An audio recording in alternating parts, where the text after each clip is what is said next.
Hi, I'm Colton, and today will be my safe practice demonstration. So first, before we do anything, we're going to perform hand hygiene at the sink. But before we wash our hands, we need to make sure that we don't have any jewelry or rings on because they can harbor bacteria. And first and foremost, we also want to make sure that we have a clean piece of paper towel before we start washing our hands. So after I've disposed of that, we can now turn on the sink. And we want to make sure it's a warm temperature, not enough to burn our hands. And once the faucet's on, we want to rinse our hands, covering every part, including our palms, fingers, fingernails, and our wrists. And during this, we want to keep our hands facing downwards and our elbows above our forearms to ensure that we're not producing further contamination. We want the water to trickle downwards.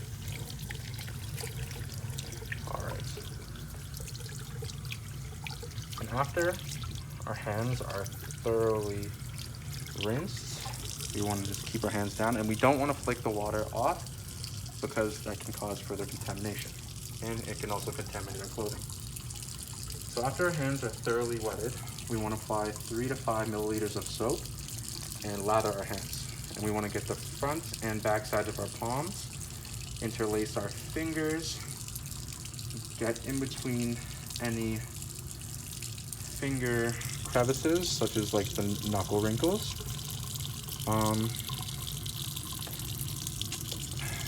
Also getting into our nail beds.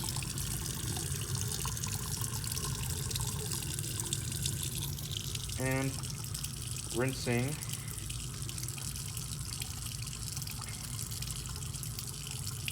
our wrists as well. Alright, and after our hands have been thoroughly lathered and washed, we want to rinse it off in the sink, again keeping it at a downward motion to ensure that we're not spreading any further contamination. So we're going to leave our hands down and let the water trickle off instead of flicking it, just to prevent any splatter. And once our hands have let most of the water trickle off, we can then turn to the paper towel dispenser. And we're going to want to dry our hands upwards from the fingertips to the wrist because the fingertips are now the cleanest part of our hands. And we want to make sure that we're drying thoroughly because moisture on our hands can harbor bacteria.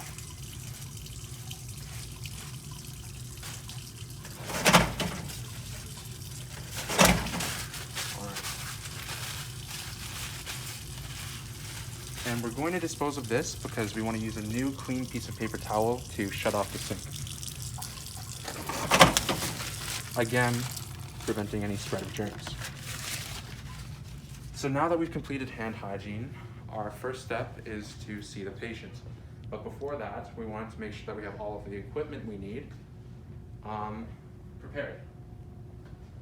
And now comes donning. But because I just completed hand hygiene, I don't have to sanitize here again. The first step is putting on our gown. So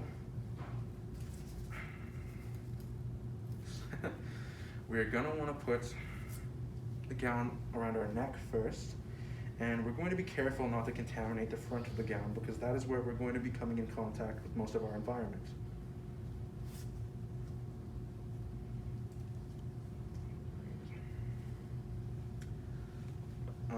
Next, we'll put our arms through here.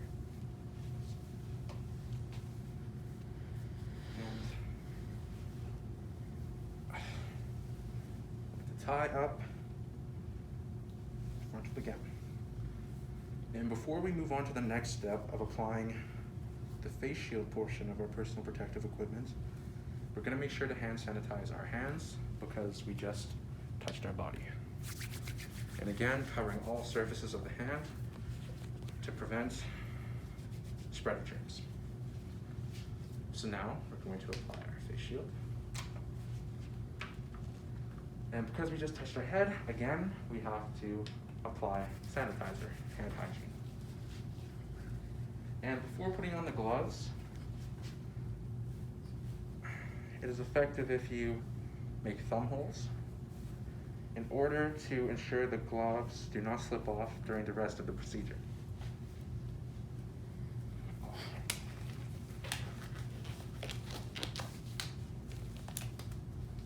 So, once the gloves are on, we can now introduce ourselves to our patient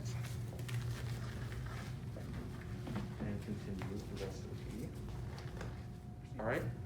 And now that we have our personal protective equipment on, we're going to go in and introduce ourselves to Mrs. Smith. So hi, Mrs. Smith. I'm Colton Tapp, a first-year BSN student, and today I'm going to be taking your vital signs and calculating your weight. Okay.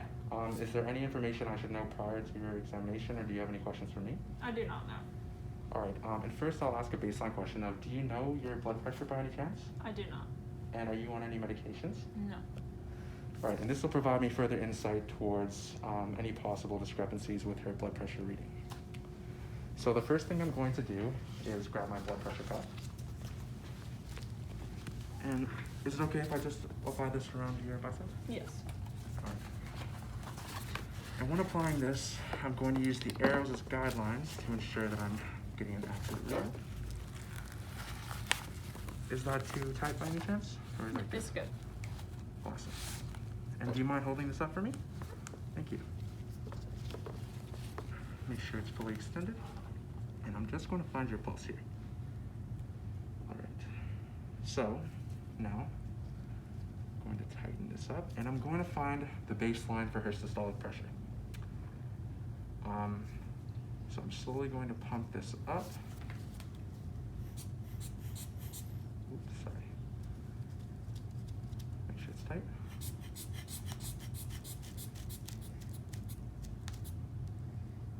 All right, and I'm slowly going to release it once I have obliterated the pulse. And it looks like the baseline for her systolic pressure was at about 120. And now we're going to try a second time just to ensure an accurate reading.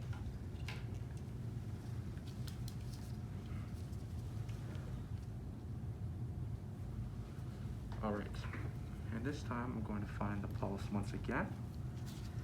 And I'm going to go 30 milligrams of mercury above what I originally did, or originally obliterated, just to ensure the systolic and diastolic pressure are accurate. So I'm going to pump up once again, and because it was 120, I'm going to pump up to right around 150 this time. And I'm going to slowly release.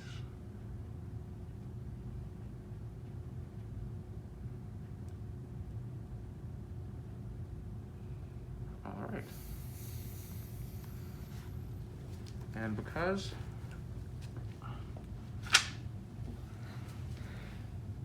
from this, I can determine that the systolic pressure was at about 120 and the diastolic pressure was at about 80. Because of the obliteration. All right, thank you. And the next step, we will be taking temperature.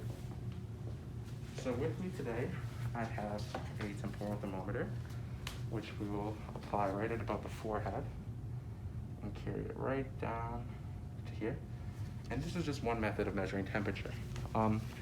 We also have with us an orally applied thermometer with thermometer probe covers. And this is applied orally under the tongue. We use these covers under here, and we can just place them onto the thermometer to ensure everything is sanitized and clean. All right, so after taking the temperature, I now have to measure pulse and respiration rates.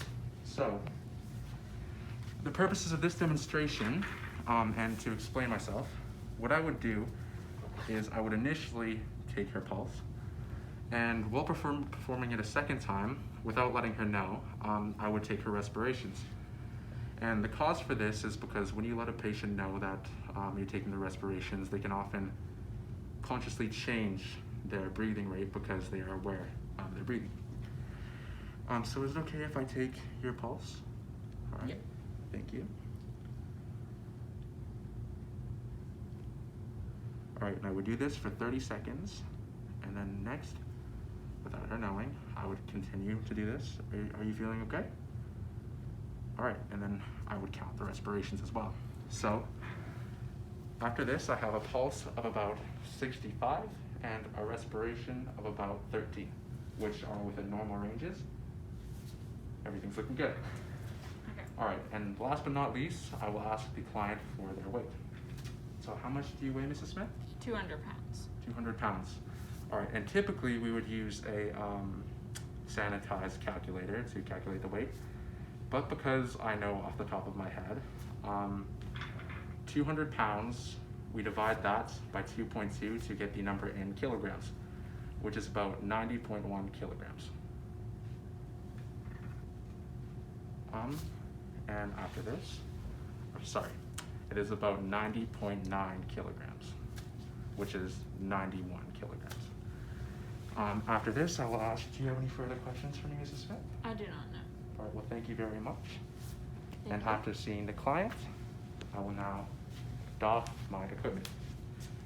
So the first step is to take off the gown. So for the purposes of this, I'm just gonna rip that right off. And we want to be careful not to spread any germs. So as we're pulling this off, I'm also going to encapsulate my gloves with the gown as well. Careful not to flick or spread any particles that may be on the gown. And we're going to scrunch this up in a nice little ball. Place it in the garbage. And before touching my face, I'm going to perform hand hygiene. Wow, those were really tight. And once my hands are clean, I can remove my face shield. Apply hand hygiene once again. And I am done. And during this process as well, I would be charting for the patient, but I do not have a chart. So with that, you're done.